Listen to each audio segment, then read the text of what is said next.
अस्सलाम वालेकुम व्यूअर्स, मैं फजल अब्बास जफर तुसा देखते पे मेरा यूट्यूब चैनल। आज मेरे दिल है कि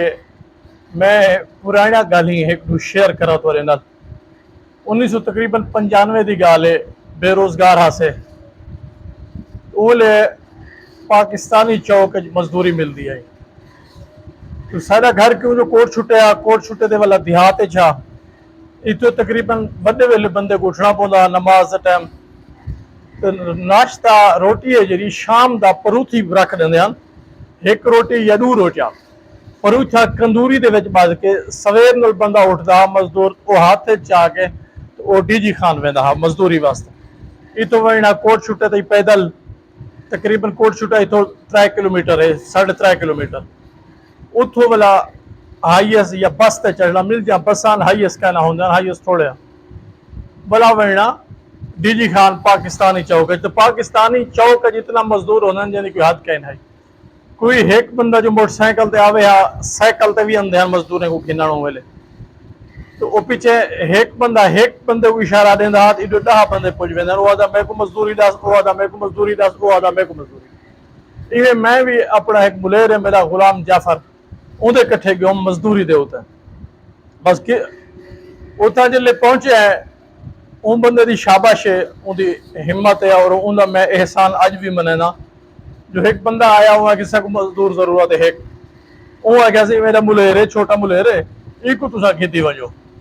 वो मेरे को घिन के उतना मजदूरी ते मजदूरी बहुत दुखी होती है भावें सर्दियों की हो या गर्मियों की हो। गर्मियों की मजदूरी तो असलो ही दुखी है और गर्मियों के बिल खसू सावन तो बदरा के महीने की मजदूरी ये हाँ घुट मजदूरी है।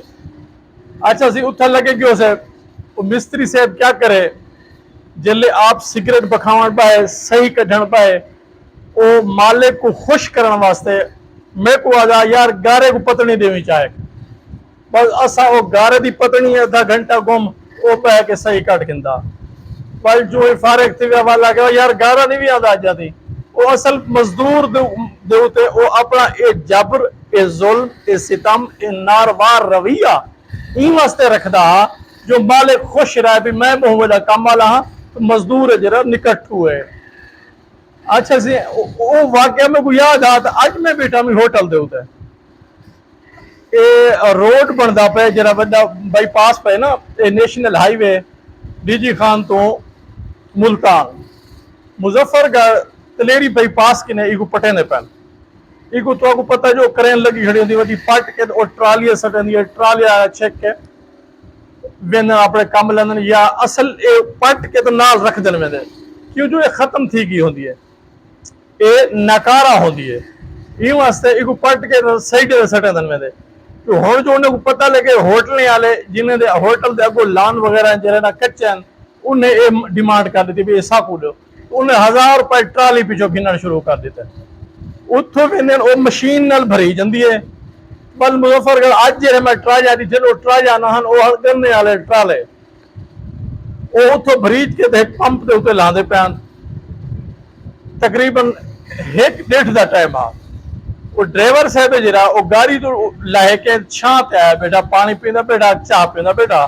दो मजदूर खड़े एक वो बेलच चा के उत्ते मरेंदा ब्या वो बेलचे दे विच रस्सी गती हुई वो छिकेंदा खड़ा पगरो पानी थे खड़े तो हर 5 मिनट 10 मिनट बाद ड्राइवर साहब हकल देना उन्हें को अलो यार हिम्मत करो हिम्मत जल्दी करो प्या चक्कर ही चावण है। मैं एक दफा बर्दाश्त की दूजी दफा तीजी दफा चलो आके यार तुस तो असलो निकम्मे ही पिछे मैं उन्हें बोल पिया मैं ड्राइवर साहब छां ते बह के धुप वाला बंदा डाढ़ा निकम्मा लगता है अगर इवें तुसा लगे वजो ना टू टप्पे ही चाह के सटो चा थोड़ा चेता ही जहाँ आवे सी हाजमा ही ठीक थी सी और तो लग सी भी हुण ये बदरा है बदरा दे विच गर्मी जरी हाँ घुट होंदी है। उनके बाद मैं उन्हें मजदूरों को मिलिया उन्हें नाल खिल पट मारी मी वो आए उन्हें आके मिस्त्री को मिस्त्री साहब दा थोड़ा सा जट दे पुत्र है जे आज एक गर्मी बदरा दी गर्मी ना होया असा खिलके ट्राली को उछल सटो